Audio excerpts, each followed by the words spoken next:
এখন যখন আমরা ফ্যাসিস্টকে তাড়ানোর কথা বলছি তখন আসলে আমরা মত প্রকাশের স্বাধীনতার কথা বলতে হবে। গতকালকে আমাদের আমি ঠিক বিভিন্ন পত্রিকার রিপোর্টে দেখেছি, বিভিন্ন ফেসবুক পোস্টে দেখেছি একটা সংবাদ যেটা এক ধরনের ভুল বোঝাবুঝির তৈরি করছে। সেই সংবাদটা হচ্ছে এরকম যে কোনো একজন আমাদের পুলিশের কর্মকর্তার বরাত দিয়ে বলা হয়েছে যে বই ছাপানোর আগে বাংলা একাডেমি অথবা পুলিশকে পড়তে দেওয়া উচিত, এবার না পারা গেলেও আগামীবার দেওয়া উচিত। এটা অবিশ্বাস্য, এটা হাস্যকর, এটা আমাদের সরকারের নীতিমালার আশেপাশেই নাই। আমাদের সরকার স্পষ্ট বিশ্বাস করে মত প্রকাশের স্বাধীনতাতে, এবং সেটা যদি আমাকেও গালমন্দ করে এতে কিছু যায় আসে না। আর বই প্রকাশ আমরা সেন্সর করবো এটা তো হতেই পারে না, এটা অবিশ্বাস্য।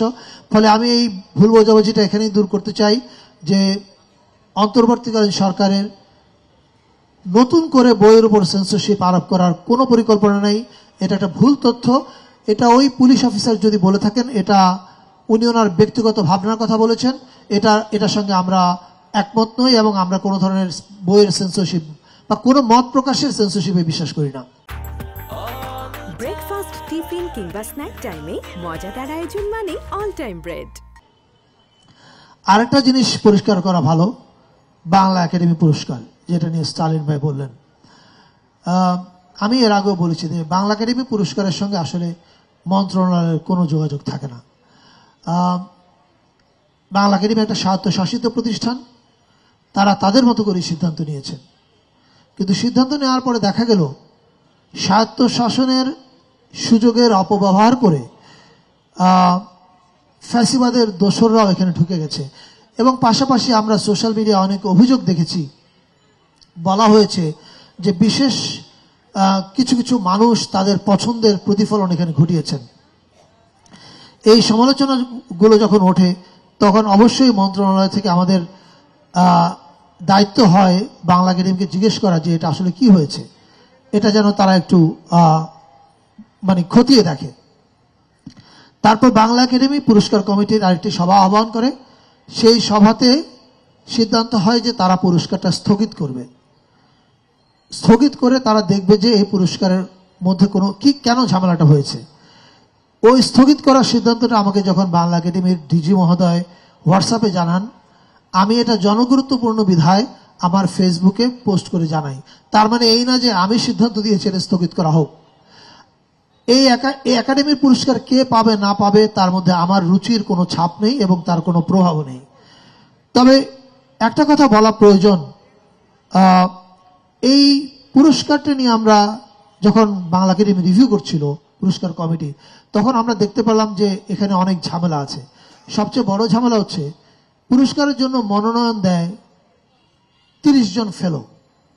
এখন আপনারা জানেন যে বাংলা একাডেমির ফেলো হয় বাংলা একাডেমি পুরস্কার যারা পান বা অন্য কোনোভাবে। এখন বাংলা একাডেমি পুরস্কার গত 15 বছর কারা পেয়েছেন, তাদের রাজনৈতিক পরিচয় কি, রাজনৈতিক যোগাযোগ কি, এটা আপনারা সবাই জানেন।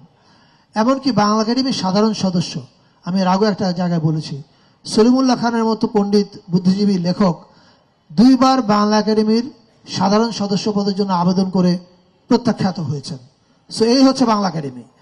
ফলে আমরা দেখলাম যে এই একাডেমিটা একটা বিশেষ মতাদর্শের মানুষের আখড়ায় পরিণত হয়েছে, এবং এর পুরস্কার প্রদানের প্রক্রিয়ার মধ্যে একটা বড় গোলমাল বলা হলো যে এই 30 জন ফেলো নমিনেট করবে এবং নমিনেশনের খামগুলো খোলা হবে পুরস্কার কমিটি মিটিংয়ে। যদি আমি উড়িয়ে দিতে পারি না যে এই অনুমানগুলো আমরা সোশ্যাল মিডিয়ায় দেখছি যে এই নমিনেশনের মধ্যে এই দুর্নীতিটা হয়েছে, অর্থাৎ ফেলোদের মধ্যেই কেউ কেউ হয়তো প্রভাবিত করেছে কাউকে যে কাকে কাকে কার নাম মনোনয়ন করবে, ম্যানিপুলেটেড হয়েছে, এটা অভিযোগ হয়েছে। আমি এটাকে উড়িয়ে দিতে পারছি না, এটা আরো তদন্ত করলে জানা যাবে। এখন অদ্ভুত ব্যবস্থাটা হচ্ছে এই যে ওই সভায় খামগুলো খোলা হবে, খোলার আধা ঘন্টা থেকে 1 ঘন্টার মধ্যে পুরস্কার ঘোষণা করতে হবে। এখন দেখেন পুরস্কার কমিটিতে 7-8 জন লোক থাকে, তাদের সব লেখকের সব বই নাও পড়া থাকতে পারে। এই পুরস্কার কমিটিরই এই তথ্য নিশ্চিত করে আমি বলতে পারি, একজন সদস্য ওখানে পুরস্কার প্রাপ্ত যে দুজনকে নিয়ে তুমুল বিতর্ক হয়েছে, যারা ছড়ার নামে রাজনৈতিক প্রোপাগান্ডা লিখেছেন, তাদের বইগুলো একটু পড়তে চেয়েছেন। বলেছেন দেখেন আমরা তো ওনাদের লেখা পড়িনি, বইটা কি আমার একটা বই দেওয়া যায়, আমি একটু পড়ে দেখতে চাই। তাদেরকে বলা হচ্ছে না, এটা তো নিয়ম নাই, আধা ঘন্টা থেকে 1 ঘন্টার মধ্যে ঘোষণা করতে হবে। অর্থাৎ উনি কি লিখেছেন সেটা না জেনেই ওনার নাম পুরস্কার ঘোষণা করা হয়েছে। এর চেয়ে ফল্টি কোনো পুরস্কার হতে পারে কিনা আমার জানা নাই।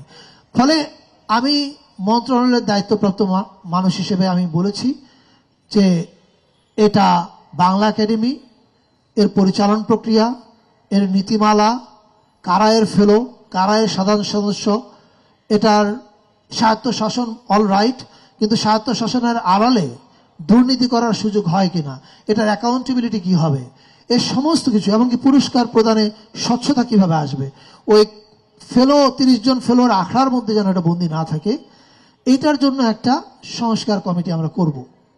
এবং সেখানে বাংলাদেশের নানান মত পথের কোনো একটা নির্দিষ্ট কোটারি না, সব বুদ্ধিজীবী, লেখক, গবেষকদের অংশগ্রহণে আমরা একটা ইনক্লুসিভ সংস্কার কমিটি করব। সেই সংস্কার কমিটি আমরা বিশ্বাস করতে চাই আমাদের সরকার যতদিন দায়িত্বে আছে তার মধ্যেই রিপোর্টটা দিবে, এবং তার আলোকে আমরা বাংলা একাডেমিকে ঢেলে সাজাতে পারবো, যাতে বাংলা একাডেমি একটা চলমান প্রতিষ্ঠানে পরিণত হয়। এটা একটা স্থবির প্রতিষ্ঠান হয়ে আছে এখন। এটা আমাদের জন্য আনন্দের না, এটা আমাদের জাতির মননের প্রতীক হওয়ার কথা ছিল। কিন্তু আপনি খেয়াল করে দেখবেন আমাদের তরুণ চিন্তা যারা করে তাদের কারোর সঙ্গে বাংলা একাডেমির যোগাযোগ নাই। আমি নাম ধরেই বলতে পারি, ব্রাত্য রাইসুস, সুমন রহমান, মাহবুব মোর্শেদ, রিফাত হাসান, আরো এমনকি বাংলা একাডেমির ডিজি মোহাম্মদ আজম, এরা কেউই বাংলা একাডেমির সাধারণ সদস্য না। তার মানে বুঝতে পারেন যে এই একাডেমির সঙ্গে নতুন চিন্তার কোনো যোগাযোগ ঘটবার কোনো ব্যবস্থা রাখা হয়নি। এই জিনিসগুলো আমি বিশ্বাস করি সংস্কার কমিটি দূর করবে। ফলে আমি আশ্বস্ত করতে চাই যে এটা আমরা খুব সিরিয়াসলি নিয়েছি এবং এটার সংস্কার হবে।